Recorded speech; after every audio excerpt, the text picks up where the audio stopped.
Stop me if you've heard this before, but there's rioting and looting going on. Also, what do you make of Trump's executive order? I'll tell you what I think about it, and a video that almost tugged at my heartstrings. All that's coming up right now on I'm Right.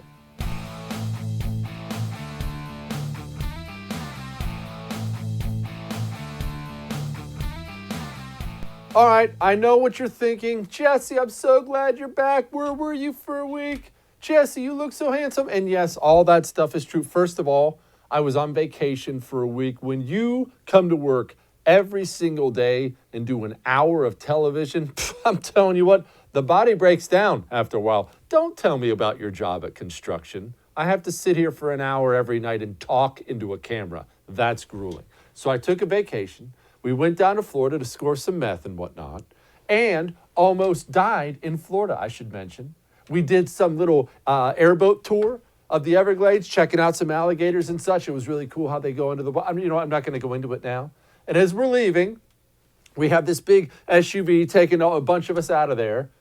There's a car coming. It's this 2-lane road, and there's this car coming right at us on the wrong side of the road. Woman, of course, driving on the wrong side of the road, speeding right towards us. And I don't mean swerving into our lane, driving in our lane. We have to drive off of the road.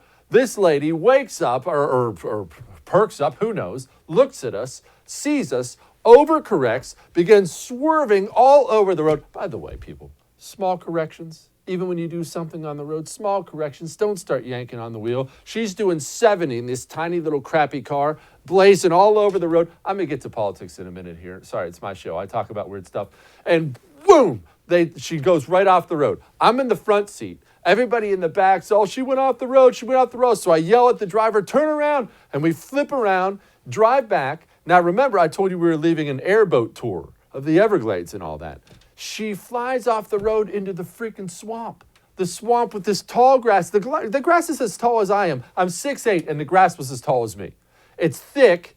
She flies into the swamp, and it turns out, obviously, it's a swamp. There's water. It's 3 or 4 feet deep. It's up to my knees and above in some spots. Her car flies into there but doesn't flip over. I go charging in after her because I think she might be hurt in there. I don't know if she's dead or what it is. I don't know if there are kids in the car. All I know is her crappy little car stuck in the swamp, and she didn't murder us all. So I go running into the swamp after her. I have flip-flops on. Don't judge me. I already told you I was on vacation in Florida. I can wear whatever I want in Florida. Look, no one else even wears clothes in Florida. Anyway, go charging in there. One step, first flip-flop gone. Second step, second flip-flop gone. Lost both of my best pair of flip-flops on the vacation. I'm not going to belabor the point here. I'll just say it this way. I got up to the car. There was a young lady, understandably scared to death. I went up. We got her out of the car. We got her out of the swamp. Sheriff came. It was all good. All good. They probably even towed that car out of there, although I'm not sure whether that thing was fully functional before it went into the swamp. I don't know how it is now. But long story short, you were that close to never seeing this again. Now, does that give you butterflies in your stomach? It should. It should. Let's move on to all the crappy news of the day now. I don't know how I got off on that. There's more rioting and looting in Chicago. Here's Chicago. Look at it.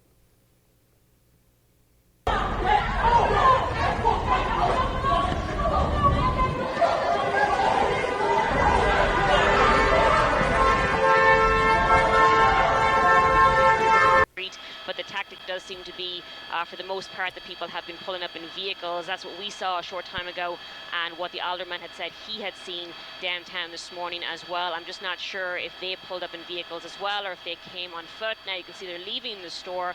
We can see if they get into those vehicles or not. And they are getting into vehicles right there on the right-hand side of your screen, and those vehicles are pulling off. This is north in Clybourne. You look like a real criminal.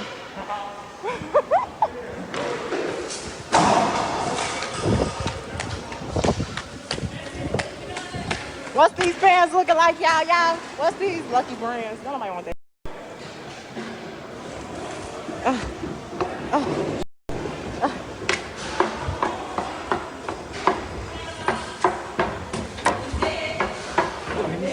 My head getting curly as out of my hood, sweating out this shit.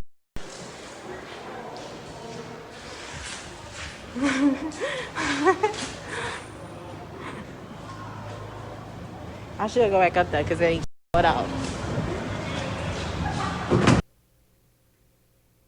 Special shout out to that future Pulitzer Prize winning journalist or wannabe journalist there for not only entering in the mall that's being looted and cheering everybody who's looting it on, but videotaping it in an easily traceable video the entire time. I am sure the Chicago police will be paying her a little visit. Now, I only showed you all this chaos in Chicago to talk about this. Can we start having honest assessments about why things happen instead of being such a flighty, emotional people or so scared that we won't challenge the narrative? And what I mean by that is this. You, of course, remember when George Floyd was killed, that horrible killing. We saw it on video in Minneapolis. And you remember when he was killed, right? And the entire nation, everybody, I did not hear one dissenting voice anywhere.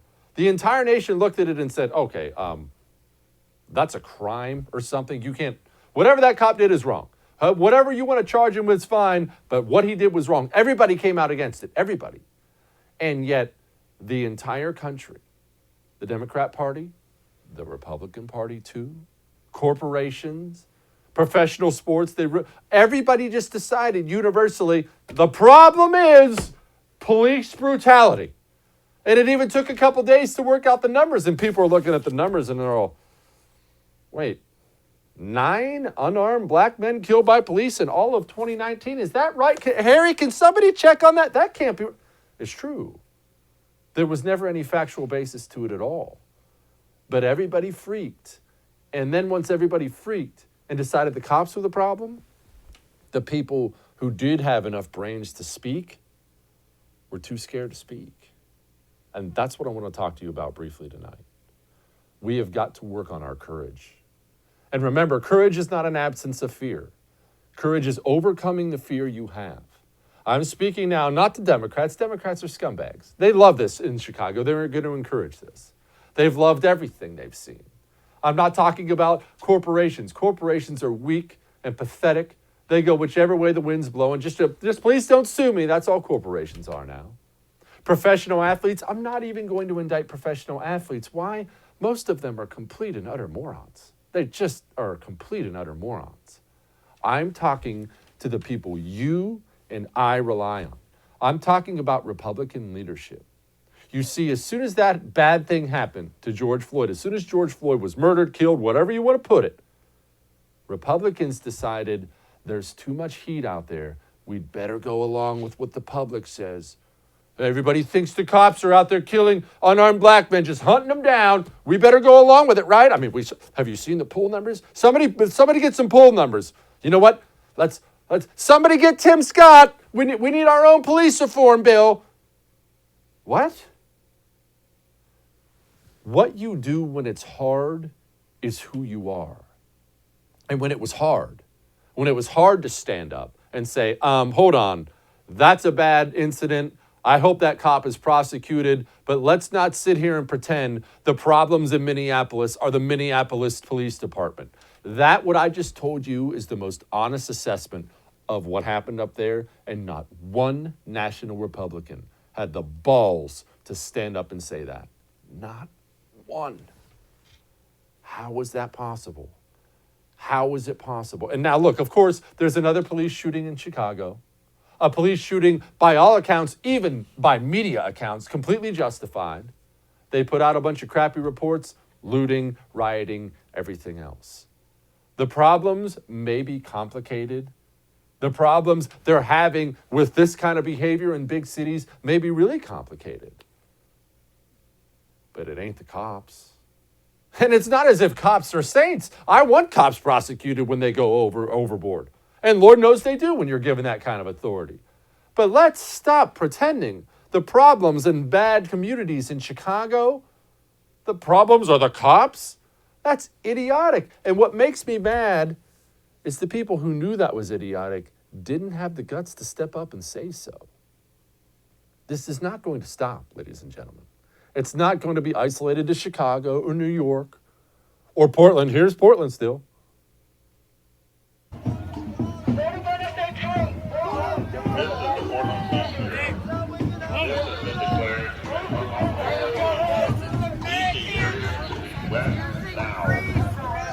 to adhere to this order and subject you to arrest and citation to include constitutional abuse, impact munitions, and tear gas.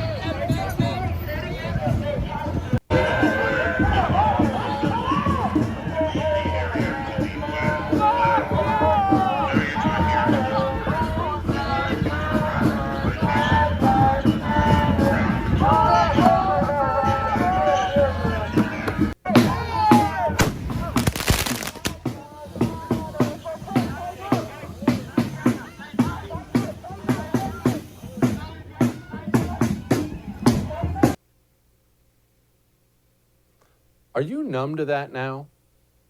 I have to be honest, as I sat and watched that again with you, I thought to myself, man, how much of that have we seen over the past months? You shouldn't be numb to that. You know this isn't normal, right? This is not normal in the United States of America. Or at least I should say it wasn't normal. It is now. I think a lot of people out there, you and I've done it too, we tell ourselves little lies about, well, after the election, this will all be done. Either Donald Trump will get elected again and they'll give up and go home, or God forbid, Joe Biden gets elected and then they'll have their guy and they'll just walk away. I don't think that's right. I think we now are going to live in this perpetual state of rioting, looting, and unrest now because the left is fully radicalized in this country. And maybe, just maybe we can't live together anymore. That make you uncomfortable?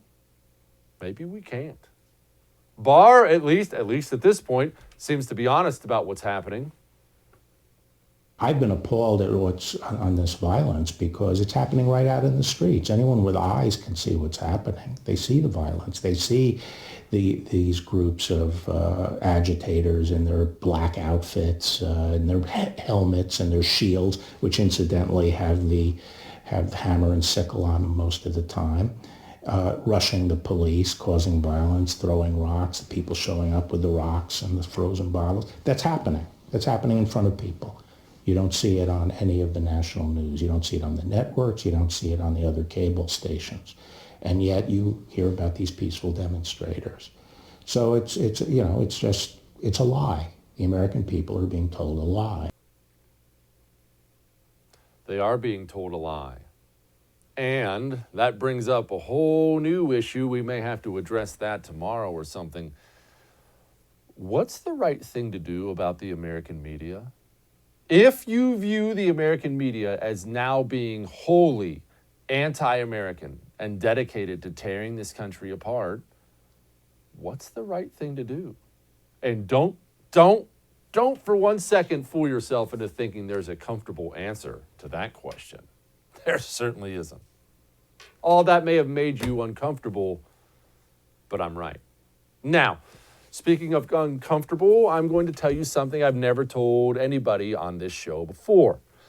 When I got back from Iraq, I got out of the Marine Corps soon after I got back from Iraq, I wasn't doing that well. Used to go to work. I was going to community college, not to brag, at night. And when I wasn't doing either of those things, I would go sit in my apartment by myself, shut all the blinds, turn out all the lights, and just sit in the dark. That is not somebody who's doing well. Thankfully, I eventually got some help that I needed. But look, I will tell you, when you sit in the dark and you go through things like that, what you feel more than anything else is alone. You feel alone. Warriors Heart Foundation is out there finding our veterans, finding our first responders who are suffering and making sure they know they're not alone and help is on the way. I am not going to indict any other entity out there, government or otherwise. I'm just simply here to tell you Warriors Heart Foundation is a 501c3, and this is a mission to help our men and women who've been through hell and need help so they don't feel alone. We're talking about help with insurance costs. We're talking about scholarships. Go to warriorsheartfoundation.org/thefirst. warriorsheartfoundation.org/thefirst. Go find that guy who's sitting by himself right now, and let's get him some help. We'll be back.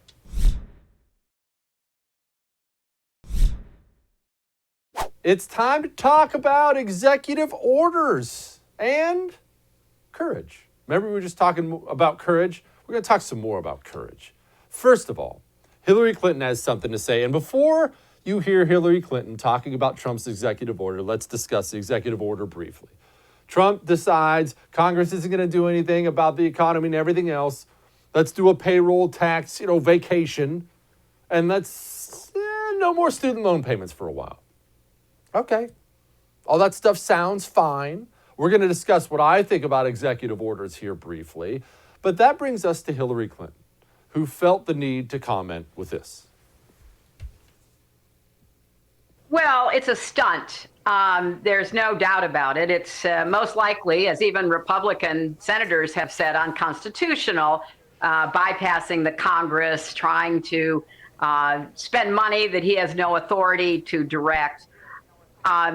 But it's also meant to be a big diversion from the hard work the Congress should be engaged in to provide the kind of relief that tens of millions of Americans need.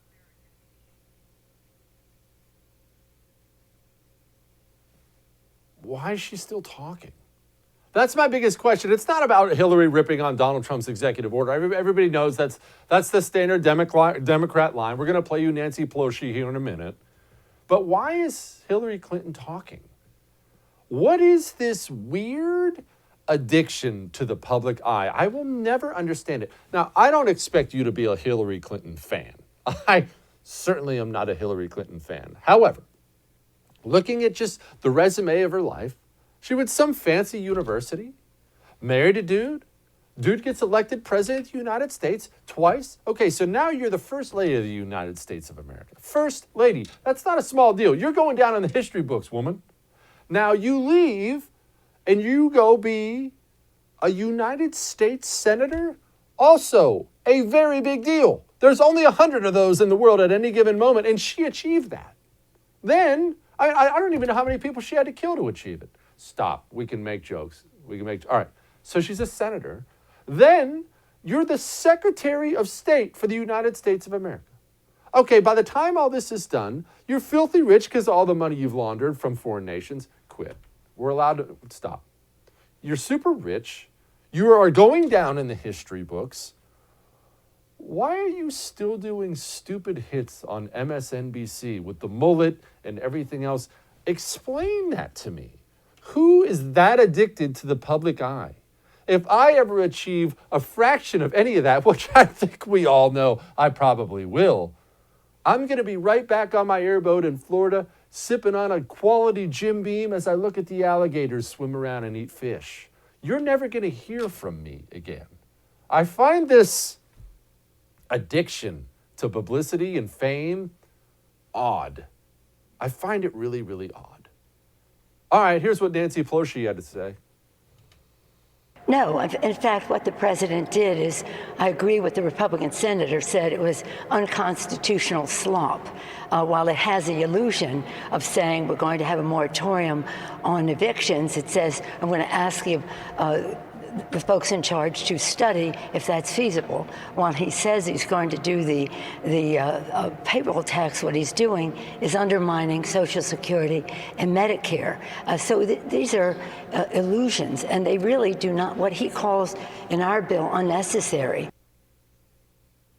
Okay, well, let's set aside all that gibberish for a moment. You know she's going to oppose it. She sounds actually pretty lucid there for her, so good for Nancy. Look, we want to be nice to people, don't we? Don't we? We want to be nice. She's fairly lucid. So we know the Democrats are going to take the standard line. This is going to kill old people. Hillary's going to get up there and growl into the camera a little bit and then complain that nobody likes it. We get all that. I want to talk about this for a moment. Republican Senator from Nebraska, Ben Sasse, had this to say. Quote, the pen and phone theory of executive lawmaking is unconstitutional slop. President Obama did not have the power to unilaterally rewrite immigration law with DACA, and President Trump does not have the power to unilaterally rewrite the payroll tax law. Under the Constitution, that power belongs to the American people acting through their members of Congress, end quote. All right, are you ready? You ready? I mean, he's right, but Ben Sasse didn't vote against the CARES Act.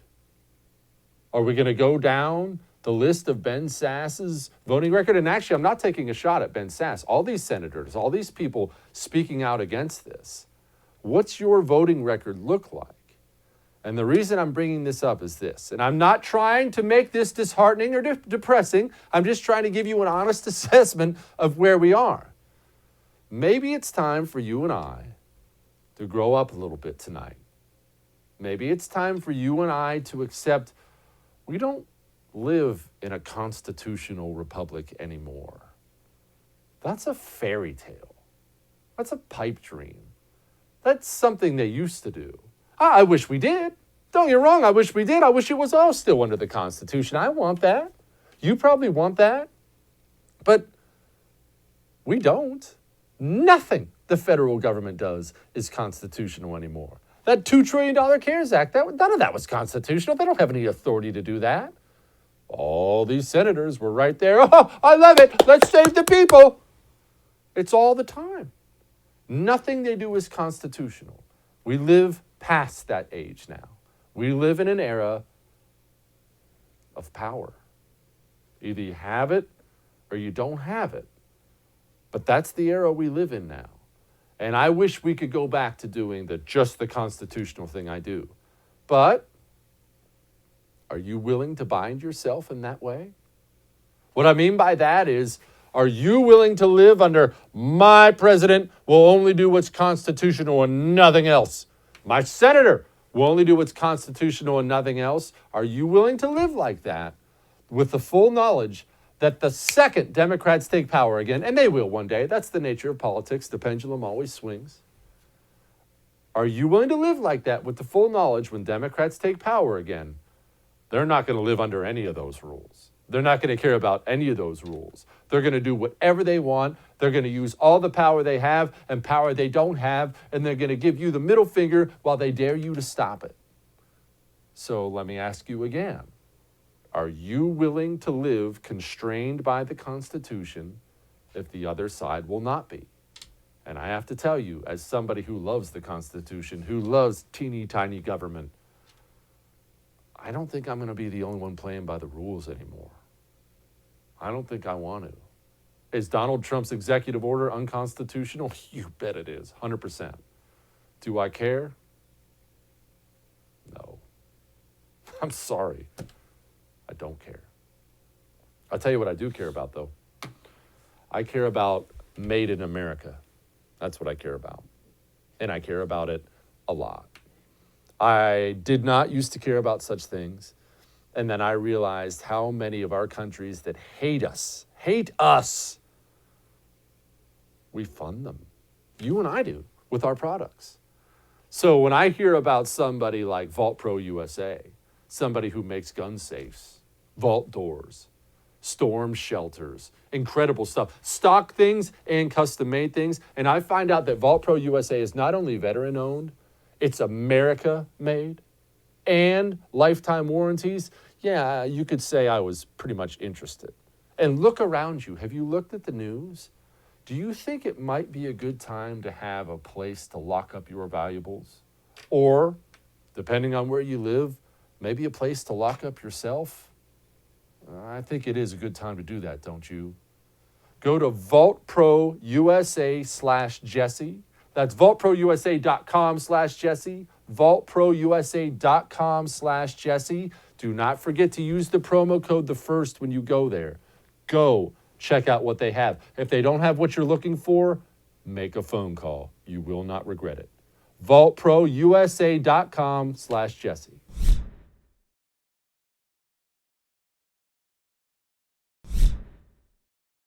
Joining me now is former Congressman from Virginia and the current Dean of Business at Liberty University, Dave Brat, man sporting a seersucker today. Congressman, did you know that I actually have a lime green seersucker suit and it is electric? I'll bet, man. I got to see it. All right, see if you can outdo this one. This is okay. This is the original. All right, challenge accepted. Next time you're on, I will be in the lime green seersucker, but let's set that aside for now. Very good. We have a bit of a problem as far as this civil unrest goes, and it goes beyond the looting and the murdering and everything else there.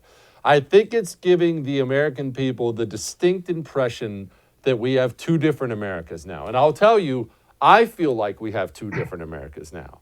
Is this just the news? Is this just social media? Or do we really reside in two totally different places now?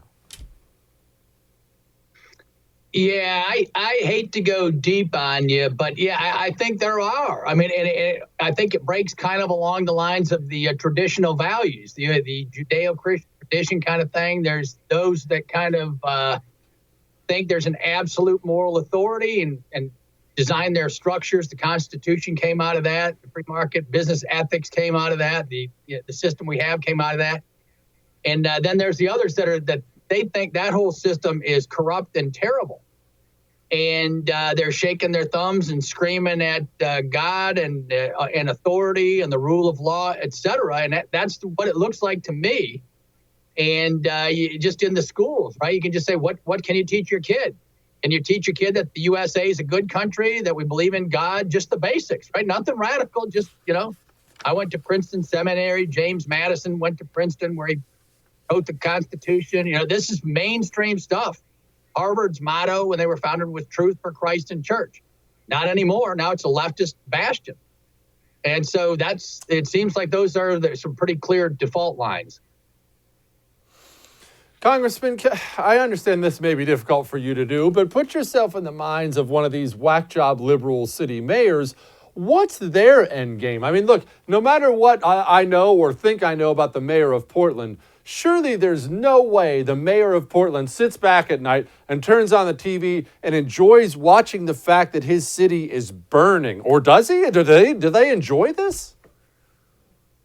Yeah, I can't think so. I've seen some of the comments. Some people are backing off saying, hey, we got to cut this off. This is going to help Trump. But, I don't think I'm in a mood to give too much benefit of the doubt. If you carry the contrast I was just talking about, the Marxist line, right? Marx and the neo-Marxists that come out of the Frankfurt School and all this stuff. If you don't know this, look it up, right? I mean, but the philosophy is called deconstruction. They want to deconstruct everything using language games. And Foucault and all these guys for 30, 40 years have said there's no such thing as truth. All that matters is hermeneutics and language and the way we use language. And we use language to do persuasion. And we do persuasion to do politics. And we do politics so we can obtain power. And so in the end, unless you can show me you're producing something other than that, that's all I can see on the left. It's just pure power grab using now very sophisticated materials. The average person has no idea the depths of the intellectual foundation they're working off of. It's been in place for 40 to 50 years. It's been carefully laid, and now it's coming to fruition. Is that always what communism was? Now, look, nobody hates communism as much as I do. But when Marx is writing all this stuff down and the Bolsheviks pick it up, and of course they have to murder a whole bunch of people to take power and then murder even more people when they're in power, did they always believe it was only about destruction too? Did this start out as a better idea and the nature of man ruined it? Yeah, well, back in the day, Marx is like 1860, right? So you had some bad kings and bad thugs and autocrats, right? So you can, if you want to give them the benefit of the doubt, you can say, hey, the workers were getting ripped off. The kings were living high. Okay.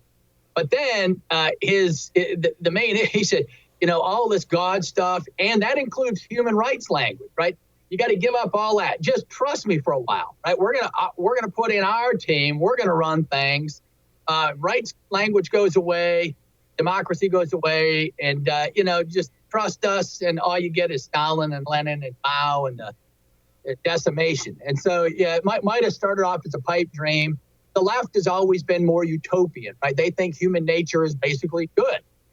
Every philosopher of note in Western Civ, right, from the Hebrews to Plato all the way on up, has known better, except for Rousseau and Marx. They're the two exceptions, and they're wrong. And, the founders, thank goodness, knew better. They separated power every way they could in the Constitution and our government system, and that served us well. And now you'll notice we have all monopolies, right? All the big tech monopolies.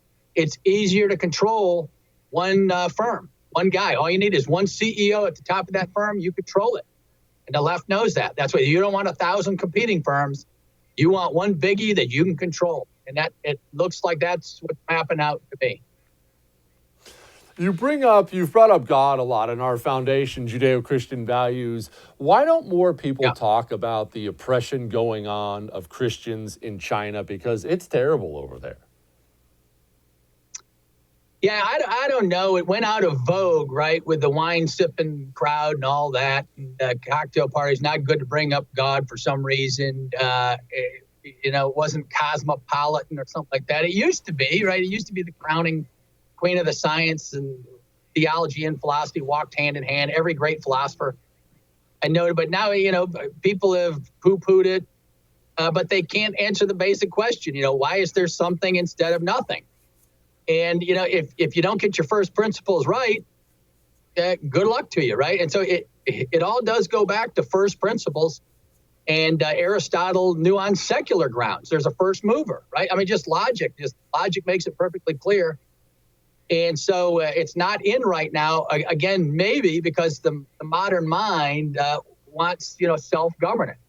They don't want to think that there's a sovereign mind that also has sovereign law, and it's been a good thing. And that's I don't get the oppressive part of it, but a lot of modern individuals don't like the idea that there's something over them. Congressman, Nancy Pelosi let the mask slip a little bit over the weekend, talking about, China kind of wants Joe Biden to win. Are we going to lose everything Trump has gained on China if Joe Biden wins this thing?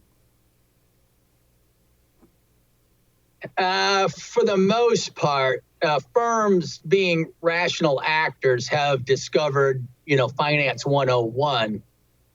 Don't put all your eggs in one basket, diversify, right? I mean, so all these Harvard MBAs that shoved everything over to China, that was an unmitigated disaster. So, there's now some of that supply chain stuff's going to get reeled back.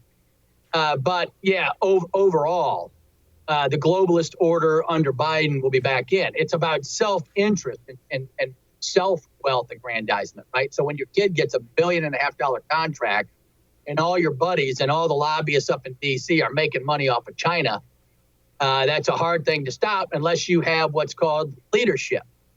And it is ironic that the last thing anyone attributes, to Trump is moral leadership, but freeing 1.4 billion Chinese made in the image of God from the CCP totalitarian regime, I can't think of a more noble moral pursuit than that one thing.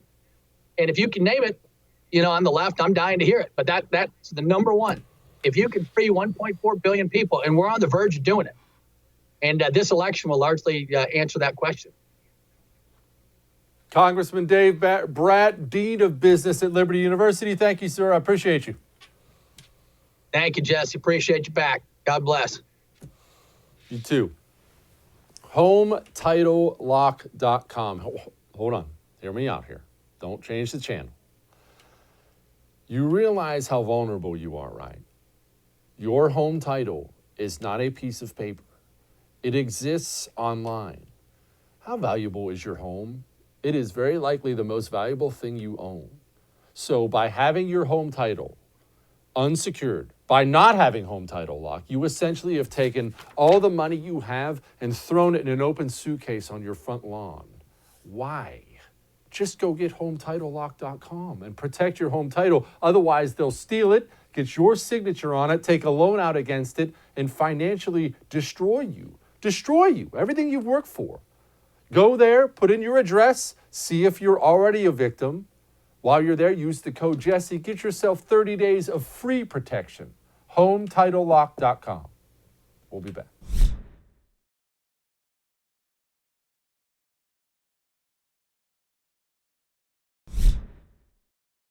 Okay, I just wanted to address the Joe Biden elephant in the room once again on the show. Look, I've been on vacation, so I haven't had a chance to have this frank talk with you in quite a while. Why hasn't Joe Biden picked the vice president yet? I have a theory.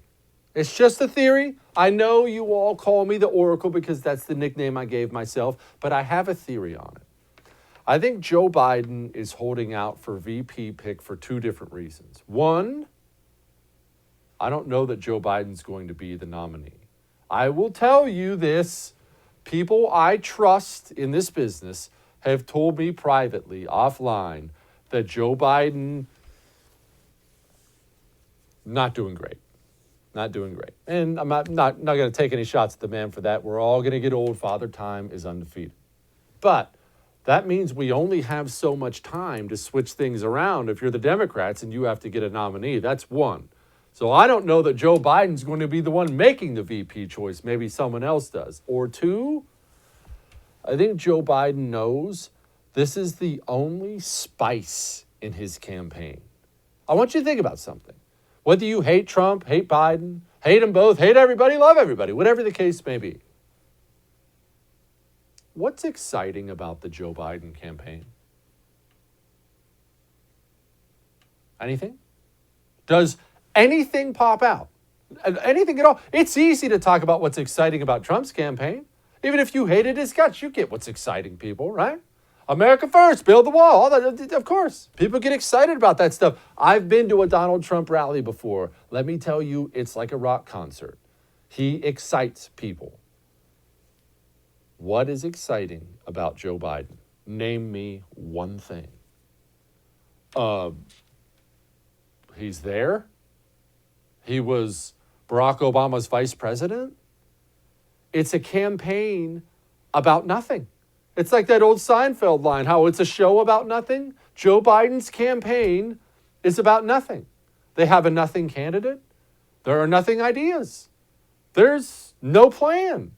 Joe Biden's plan is to simply weekends at Bernie's exist until he's sworn in as President of the United States of America. So I think Joe Biden's campaign, I think they're smart enough to realize the suspense in who Joe Biden's going to pick for vice president is quite literally the only exciting thing you or I will ever see from this campaign. What else have you seen every day? The only excitement we get is watching Joe Biden flub some lines at the end of every day. I don't know about the tax plan, but I love ducks and grape nuts. That's all you get every single day. What, we get a little snicker out of that? He needs some spice. Campaigns need energy. And before you roll your eyes, understand that has determined several of our last presidents. Energy, excitement. Barack Obama, cannot stand him. Trust me, you don't hate Barack Obama as much as I do. The guy was exciting. He excited people. Remember, you had those idiots passing out at his rallies and stuff like that. Hope and change, woohoo! People go for excitement. People need charisma, especially when they're picking the leader of the free world. Joe Biden doesn't have any at all. Here's Kamala Harris still making her pitch. I want Joe Biden to pick whoever is going to help him win, period. He has to win. There is too much at stake in our country right now. Donald Trump has been a failure as a president on almost every level. We need a president of the United States, and that's why I'm supporting Joe Biden. We need a president of the United States who has in their DNA the ability and the desire to lift up the condition and the spirit of the American people. And I know Joe Biden can do that. I'm not going to address most of that idiocy. Oh, it has to be a woman. It has to be a black woman. I'm not going to address any of that stuff. That's just stupid. How about we just get somebody qualified?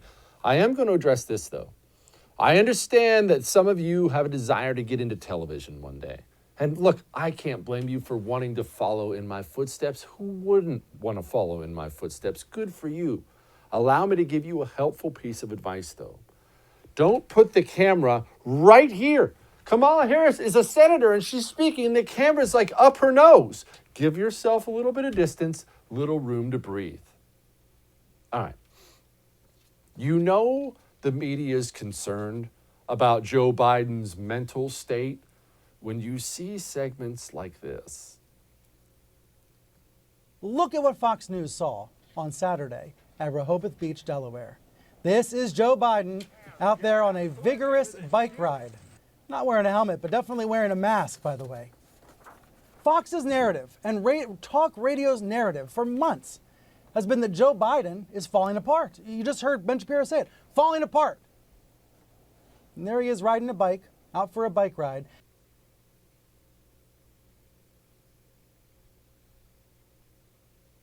That is embarrassing. That is so embarrassing. He's fine. He can ride a bike. Obviously, he can lead the free world. Look, that's the media we have in this country. It's all coming down around us, which is why you need BattleBox. Have you seen this show on Netflix, Southern Survival? It's the coolest thing in the world. They have these battle boxes. I'm going to open one for you on camera one of these days. I already got one of mine. It's a battle box. There's no E in battle, by the way. Battlebox.com. Battlebox.com. There's no E in it. And you get the battle box, okay? You open it up, and it has all this different survival gear in it. I mean, a million different things. In mine, I had a hatchet. And I don't mean some little grocery store hatchet. I mean a hatchet. I sat out there with my sons, because you can get these things starting at just $30 a month. $30 a month. It's been ranked as the best guy gift out there in 2019. Go to battlebox.com and you get your box every single month and open it up, and it's just all kinds of new stuff. There's tarps and flashlights. I even had a little tool I got last time made to keep in your car so it can quickly slice seat belts or smash out a window if you have to. And the show Southern Survival, they show you how to use all this stuff if the world ends or Joe Biden gets elected. Go to battlebox.com. That's battlebox.com. Remember, there's no E in battle. Use the code Jesse. Use the coupon code Jesse. Get some money off. You have to check these things out. We'll be back.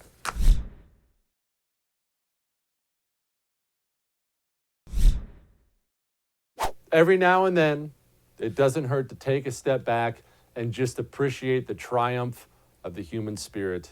Enjoy this little video. Push through your legs, good. Good, Lilac.